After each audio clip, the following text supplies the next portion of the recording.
Hi, hello, how are you? My name is Anna Tenbenzel. Welcome back to my channel. We are going through as many LeetCode problems as we can in a year, and you guys are along for the ride for some reason. I don't know. You guys are great though. So this is actually going to be question number 85, the maximum rectangle, but I've already completed this 2 days ago. Yes, October 14th. And this was my solution. My solution only beat 26% of users who use Python in runtime, but 73 in memory. So good and bad, could be worse, could be better. But let's go ahead and go through this question and then the solution. Sorry, you guys. Went for a walk. I'm drinking my Starbucks now, and then I will crack open my caffeine. So let's jump into this question. Given a rows and columns binary matrix filled with zeros and ones, find the largest rectangle containing only ones and return its area. And then they give us these examples down here and the constraints.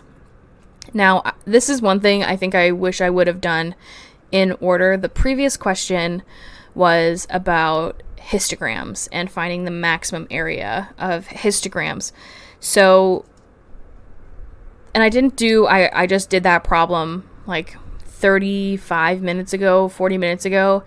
And given what I worked on there, and I'm going to tell you guys this so you hopefully don't make the same mistake that I did. I wish I would have done that one first. I did not do well on that one, but I think it would have prepped me for this one, which was kind of all over the board. And obviously the memory of it was fine, but the runtime wasn't. And I think between those two, I could have found a much better solution or prepped my brain better. That's kind of how I like to do things. So let's get into this solution. So I started with a base case here. If not matrix, return 0, which just checks to see if the matrix is empty. And if it is, the function just returns 0, which means there are no rectangles at all to consider. Then we calculate the number of rows and the number of columns. Then we break it down into this current rows list as a list of zeros with the length of m, which just represents the height of the histogram. And then we set the max area to 0.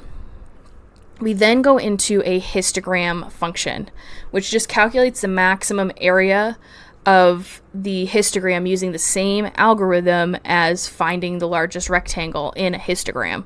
So it takes a list of heights and inputs and returns the maximum rectangle area, and inside that we have two stacks, stack 1 and stack 2, which are used to keep track of the heights of the previous smaller elements and the next greater elements, kind of respectively.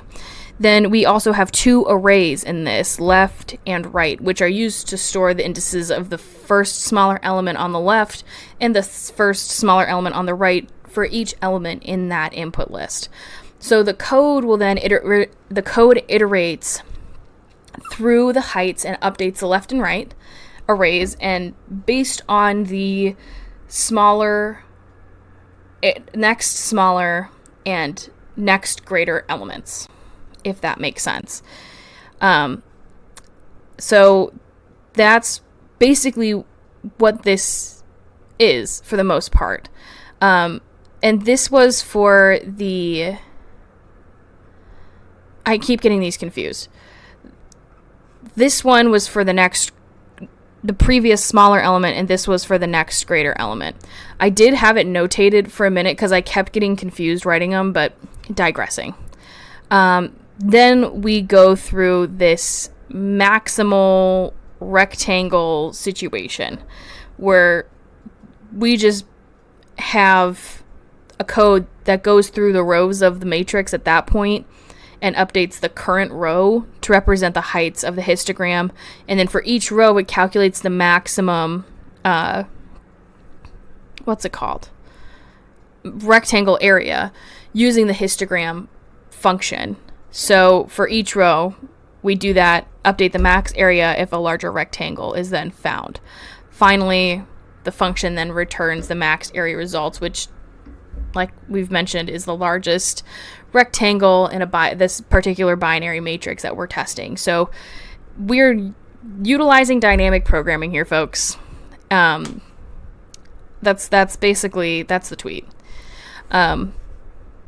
So like I said, the solution was all right in some regards and wasn't great on the others. I hope that made sense. I'm sorry I'm tripping up a little bit. I really should have had caffeine before I started doing this.